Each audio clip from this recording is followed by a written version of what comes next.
دیکھا مرغیاں ڈری سہمی بیٹھی ہیں، انڈے نہیں ہیں۔ بکریاں بھی ڈری سہمی کھڑی ہیں۔ جمنا پریشان ہو گئی۔ آخر کیا بات ہے جس سے یہ پریشان ڈرے سہمے ہیں؟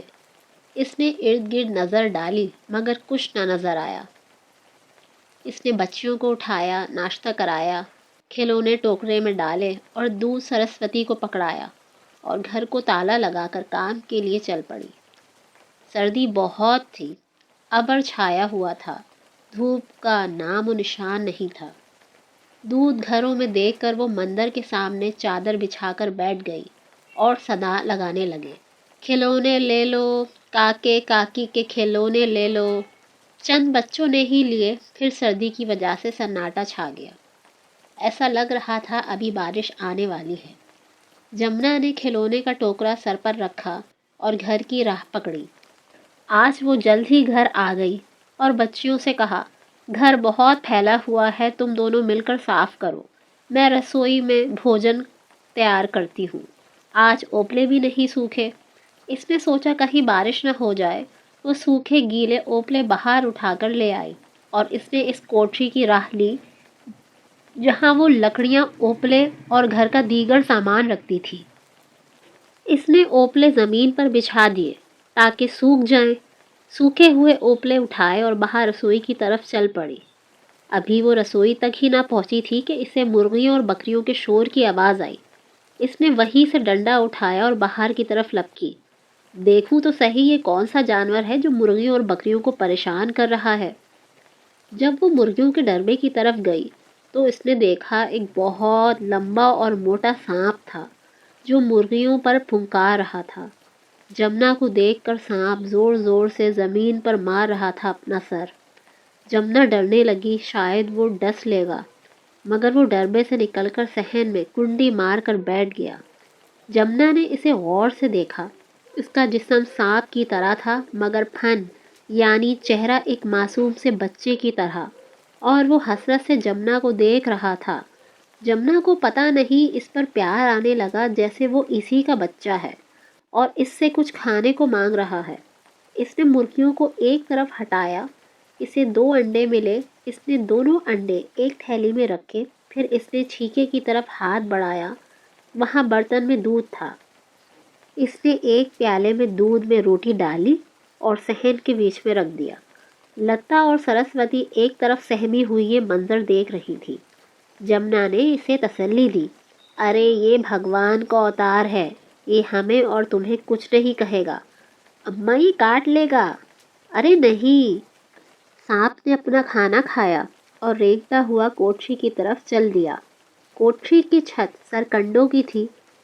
وہ وہاں جا کر بیٹھ گیا اور اپنی لال لال آنکھوں سے جمنا کی طرف دیکھنے لگا جیسے اس کا شکریہ ادا کر رہا ہو۔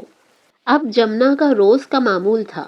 وہ صبح سارے کاموں سے فارغ ہو کر اپنی بچیوں کے ناشتے سے پہلے وہ سانپ کی تھالی تیار کرتی، کبھی وہ دیسی گھی کی چوری بنا کر دیتی، کبھی وہ دودھ میں روٹی بھگو کر دیتی، ساتھ روز ایک انڈا۔ سانپ اپنا پیٹ بھرتا اور کوٹری میں جا کر بیٹھ جاتا۔ اب نہ مرغیاں سے ڈرتی تھیں اور نہ بکریاں۔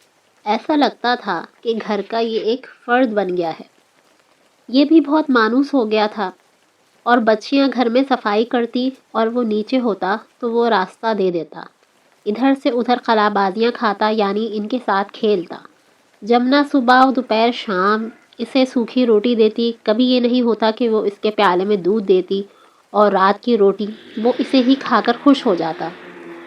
اسی طرح وقت گزرتا گیا، جمنا بیمار رہنے لگی اور لتا اور سرسوتی جوان ہو گئی۔ جمنا بچیوں کو لے کر باہر جاتی تو لڑکے دیکھ کر اوچھی حرکتیں کرتے، اس لیے اب جمنا کم لے جایا کرتی تھی۔ وہ خود ہمت کر کے باہر جاتی، باہر جانے سے پہلے وہ اپنے سامنے دروازے کو کنڈا لگانے کی تاکید کرتی اور سانپ سے بھی تاکید کر کے جاتی کہ ان کی حفاظت تو کرنا جیسے بھگوان کرتا ہے۔ جمنا نے اس کا نام لالو رکھا۔ وہ اسے ہمیشہ اس نام سے پکارتی۔ لالو بھی جمنا کی ایک آواز پر رینگتا ہوا آ کر اس کے قدموں میں بیٹھ جاتا۔ ایک صبح بہت ہی حبس ہو رہا تھا، گرمی سے جسم پسینے سے تر بتر تھا۔ جمنا نے سوچا گھر میں کچھ بھی نہیں ہے، شہر جا کر ایک بکری اور بکرا فروخت کر دیتی ہوں، واپسی پر راشن گھر لے آؤں گی۔ جب بھی کوئی برا وقت آتا، جمنا بکری وغیرہ فروخت کر کے اپنی ضرورت کو پورا کرتی۔ بکریاں دوسرے بچے جنم دیتی، وہ انہیں اسی دن کے لیے بڑی حفاظت سے رکھتی، سردی گرمی بارش سے بچاتی۔ وہ جانا ہی چاہتی تھی کہ یکدم بارش نے زور پکڑ لیا۔ شام ہو گئی، رات نے اندھیرے کا لبادہ اوڑھ لیا۔ جمنا کے ساتھ ساتھ صبح سے بچیوں نے بھی کچھ نہیں کھایا۔ گھر میں دودھ کے علاوہ اناج کا دانہ نہیں تھا۔ لالو بھی بارش کی وجہ سے ایک طرف کنڈلی مارے بیٹھا تھا۔ جمنا اٹھی، اس نے ایک پیالی لالو کو دودھ دیا اور تھوڑا سا جو بچا وہ اپنی بیٹیوں سے کہا، پی لو۔ لتا اور سرسوتی نے پی لیا، مگر جمنا نے دیکھا کہ لالو نے وہ دودھ نہیں پیا۔ وہ جمنا کی طرف حسرت و یاس سے دیکھ رہا تھا، جیسے وہ کہنا چاہتا ہو، اماں تو بھی تو صبح سے بھوکی ہے، تیری بوڑھی جان میں اتنی شکتی ہے جو تو بھوک برداشت کر سکے۔ جمنا نے لالو کو غصے سے دیکھا۔ دودھ کیوں نہیں پیتا؟ کہاں سے تیرے لیے انڈے اور روٹی لاؤں؟ تیرے نخرے بڑے ہیں۔